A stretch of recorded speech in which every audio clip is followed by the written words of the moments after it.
Spice Rack Meltdown.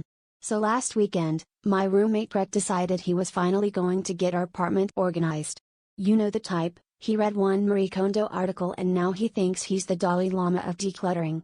Anyway, he started with the spice rack, which, up until then, was a vaguely threatening jumble of bottles whose labels had mostly faded into oblivion. Suddenly, Greg announces he's going to alphabetize everything. I figured, sure, why not? At least then I won't accidentally put cinnamon in my lasagna again. A couple hours pass.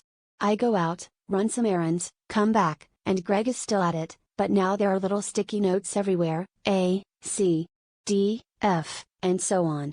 The kitchen looks like a crime scene, if the perpetrator was a particularly obsessive chef. I pour myself a glass of water and notice Greg sitting cross-legged on the floor, staring intently at 3 little jars, turmeric, thyme, and tarragon. He looks up at me, eyes red-rimmed, and whispers, "Where does thyme go? Before or after tarragon?" I try to help, but he waves me off, muttering something about culinary order and the sanctity of the spice shelf. It only got weirder from there. Greg started making charts, ranking the spices not just alphabetically, but by spiritual significance, flavor profile, and frequency of use. At one point, I caught him on the phone with his mom, heatedly debating whether oregano was really more of an herb than a spice.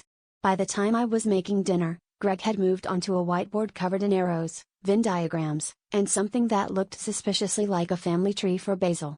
I tried to remind him that we were out of black pepper, but he just shushed me. He was on the verge of a breakthrough. Finally, I found Greg sitting in the dark, clutching the thyme jar, tears streaming down his face.